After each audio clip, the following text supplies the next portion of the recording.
Assalamualaikum warahmatullahi wabarakatuh. Halo teman-teman, bertemu lagi dengan saya Siti Nur Hasanah. Kali ini saya akan mengulas kembali mengenai siapa itu Al-Farabi. Sesosok Al-Farabi yaitu seorang ilmuwan muslim, filsuf, dan juga musisi. Nah, teman-teman pasti nggak asing kan sama yang namanya sosok Al-Farabi? Nah, simak videonya. Al-Farabi yang dikenal sebagai guru kedua setelah Aristoteles, beliau adalah seorang filsuf, ilmuwan, dan musisi besar dari dunia Islam pada abad ke-10. Beliau lahir di Wasit, sekarang dinamakan dengan Kazakhstan, sekitar tahun 872 Masehi. Ayah beliau keturunan Persia, sedangkan ibu beliau keturunan berdarah Turki.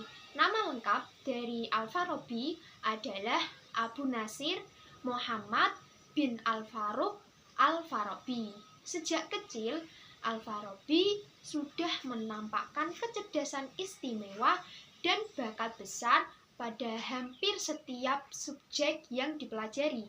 Pada masa awal pendidikannya, Al-Farabi belajar Al-Quran, kemudian tata bahasa dan kesusastraan, dan juga ilmu-ilmu agama seperti fikih, kemudian tafsir dan hadis, kemudian aritmatika dasar hingga musik. Setelah itu, beliau pergi ke Baghdad untuk menuntut ilmu selama 20 tahun. Pada 920, Al-Farabi mengembara ke kota Haran yang terletak di utara Syuriah.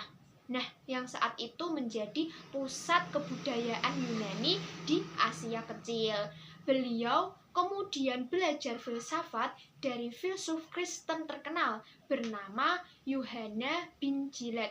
Pada 940, Al-Farabi melanjutkan pengembaraannya ke Damaskus dan bertemu dengan Syah al-Daulah al-Hamdani, kepala daerah di distrik Aleppo, yang dikenal sebagai simpatisan Imam Syiah.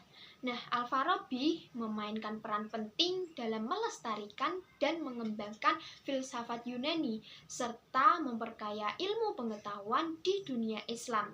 Karena pemikiran-pemikirannya mengenai filsafat Yunani sangat memukau, Al-Farabi sangat dikenal di kalangan intelektual Eropa. Mereka menyebut Al-Farabi dengan Al-Farabius, sedangkan di kalangan bangsa Latin abad pertengahan, Al-Farabi lebih dikenal dengan sebutan Abu Nasr. Sebutan Al-Farabi itu sendiri diambil dari nama kota Farab, tempat beliau dilahirkan. Kontribusi besar Al-Farabi dalam sains dan filsafat. Al-Farabi tidak hanya terkenal dalam filsafat, tetapi juga berkontribusi dalam bidang musik, matematika, logika, dan ilmu politik. Salah satu karyanya yang paling berpengaruh adalah Al-Madinah Al-Fadilah atau Kota Utama, yang menjelaskan tentang konsep masyarakat ideal yang berdasarkan keadilan dan kebijaksanaan. Dalam ilmu musik, Al-Farabi menulis kitab Al-Musiko yang menjadi dasar teori musik di dunia Islam dan Eropa. Pemikirannya tentang negara. Menurut Al-Farabi, manusia adalah warga negara yang menjadi salah satu syarat terbentuknya negara. Hal itu didasarkan bahwa manusia sebagai makhluk sosial tidak dapat hidup sendiri dan akan selalu bergantung kepada orang lain.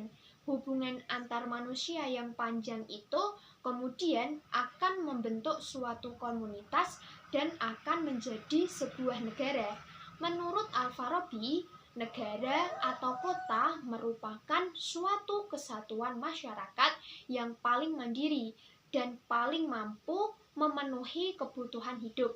Selain itu, negara juga harus mampu mengatur dan menertibkan masyarakat. Keberadaan warga negara sangat penting karena warga negaralah yang menentukan sifat, corak, serta jenis negaranya.